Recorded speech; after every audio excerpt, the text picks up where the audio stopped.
Recently I put this Predator engine that I bought at Harbor Freight onto this old Snapper tiller. These old Snapper tillers, this one particularly was my grandfather's. You can find them, a lot of these old front tine tillers in a lot of yard sales, uh, estate auctions and stuff. These things are stuck in old buildings all over America. And they have really good old Briggs and Stratton engines on them that were tough and ran for years and years. But the problem I had, and a problem a lot of them have, is them old Briggs and Stratton engines have that old steel gas tank on it. That gas tank over times just starts rusting, and it gets to the point where it stops up the carburetor every time you run it, or the gas tank itself will just start leaking because it done rusted a hole in it. To replace the carburetor and the gas tank is very costly on them old Briggs and Stratton engines. The carburetor, because they bolt on top of the steel gas tank, they tend to get really bad corroded and stuff too. Just a gas tank on that old Briggs and Stratton engine that was on here, the gas tank itself was $200, and a brand new carburetor for it was another $150. So you're looking at $350 replacing them two items on it to really get it in a good running condition. Well, I kept the old engine. I put it up in the shed.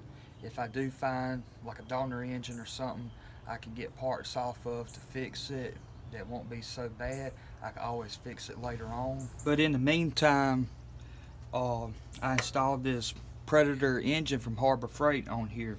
You can buy these engines new all day long at a Harbor Freight for $100. That's a whole lot cheaper than $350 just to repair the old engine. Now, I know a lot of people's going to say that these engines are Chinese made and all, and yeah, they are. But they're a Honda clone. I don't know the exact Honda model it's cloned after. There's plenty of information. You can search online to find that. But what really got my interest was that this engine, the configuration of it, the way it's made, it's got fuel shut off built right on it where you can turn the fuel off on it.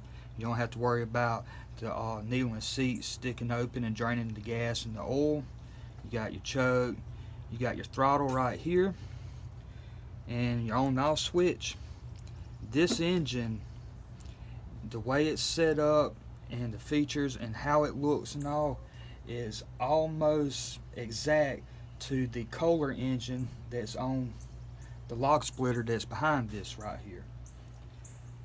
But that's a Kohler engine, and from my research, a lot of the lower end Kohler engines, the homeowner grade Kohler engines made now, a lot of them's made in China.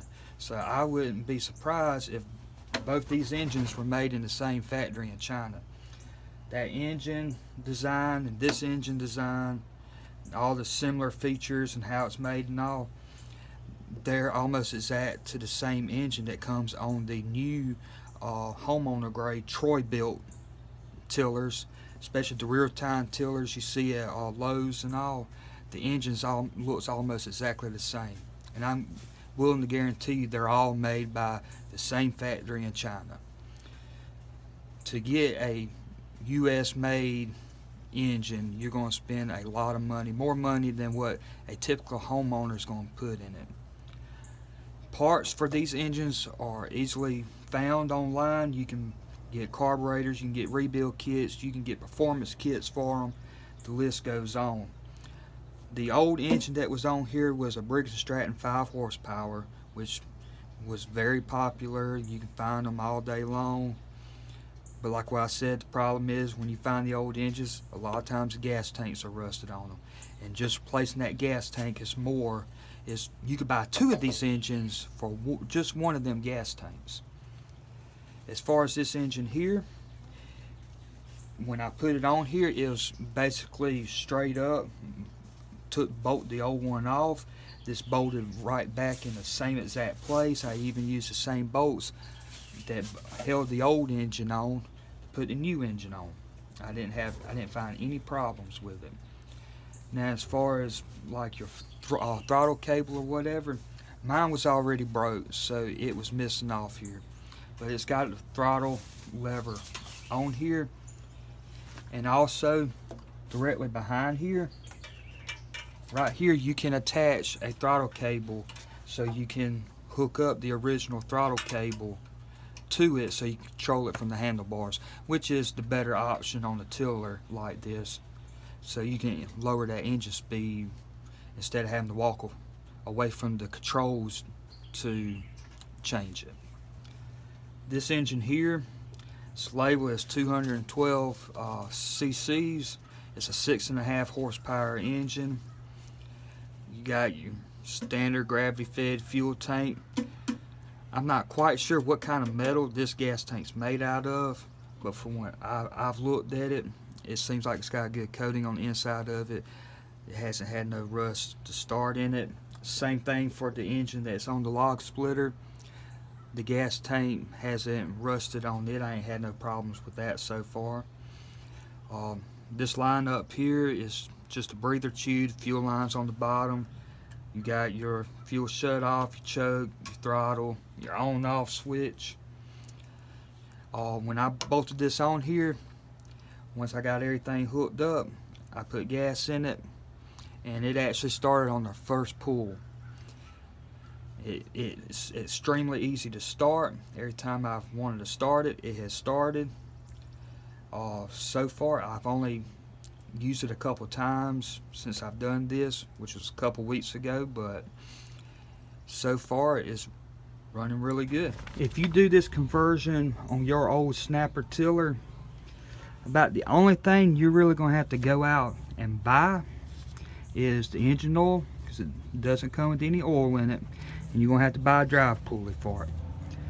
Now you're going to have to get a drive pulley that fits this shaft and this keyway, and that's the most important thing to pay attention to with your engine. I don't know if every engine like this from Harbor Freight is the same size. I'm not quite sure how many different models they have of this size engine, but when you get your book, on my book it's page 21. It may be different than the one you get, I'm not sure, but it's going to show you a diagram of all the measurements, the power takeoff diagram. Right here it shows you all the measurements of that drive shaft. You can see that the keyway is 0.1875 inches. Right here the diameter of the shaft is 0.75 inches, which is 3/4 inch. I believe this, I believe it's like a 3/16 or something like that it translates to. But if you got these numbers right here of the diameter of the shaft and the clearance of the keyway, you need to know them numbers to be able to get a pulley for it. When you go to the parts department at a small engine shop, they're going to need to know that first and foremost. The other numbers you're going to need to know is look at the old engine on your old tiller. You're going to want to know the outside diameter of this pulley. You're going to want to know the inside diameter, and you take the belt off, maybe get you some sticks or try to eyeball it, get a close proximity of the inside diameter, and knowing them two numbers will let you know the depth of the belt groove. You can also measure the width of the belt groove at the top, and just write all these numbers down whenever you go to buy a pulley from a parts store. And that will, if you got all the numbers with you, it should be pretty simple. It was pretty simple for me to get this one, and all you do to install it, as far as this pulley was, it's got two Allen head screws. You tighten them down and it holds it in place. and I ain't had no other problems with it. I even used the original belt, which is real dry rotted, but it's still working. That belt's probably 30 to 40 years old, but it keeps on going, so I'm gonna keep on using it. On the frame of the tiller, where the engine bolts down onto it, you got room in there to adjust this tension on this belt. If you don't know, these drives work off of the tension. It's supposed to have some play in it whenever it's not engaged. That way the belt slips over this pulley instead of it keeps driving it. Once you instead of keeping driving it, whenever you engage the lever on the handlebars, it pulls this pulley up, which tightens up this belt.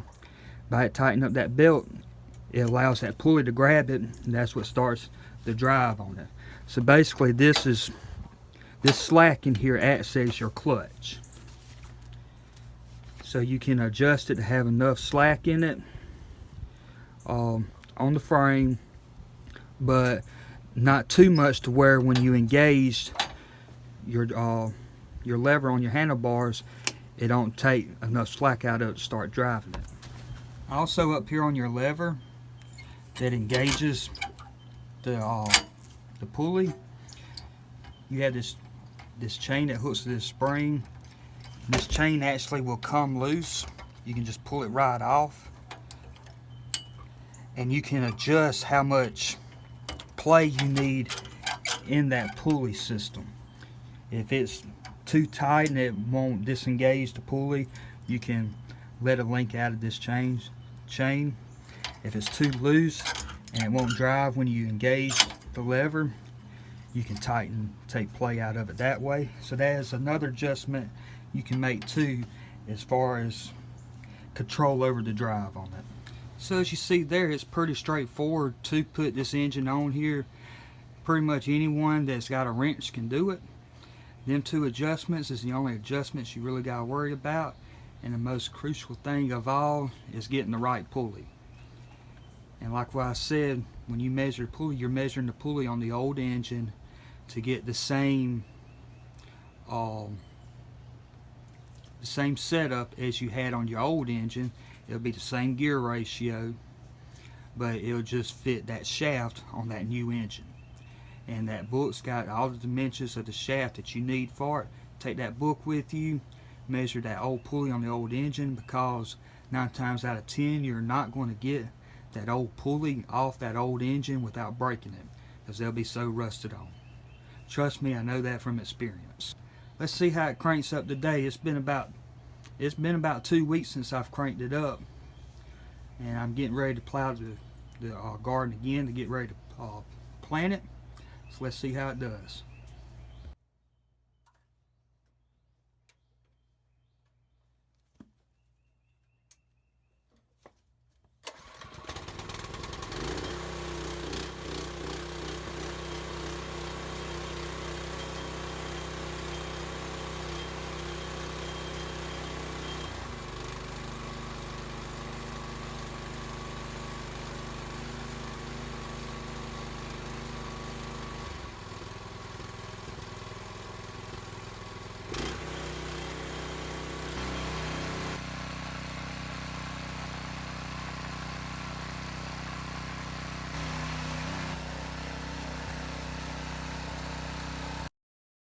As you can see from this video, putting a Predator engine on one of these old snapper tillers, it works pretty good. It's pretty straightforward. It's easy to do.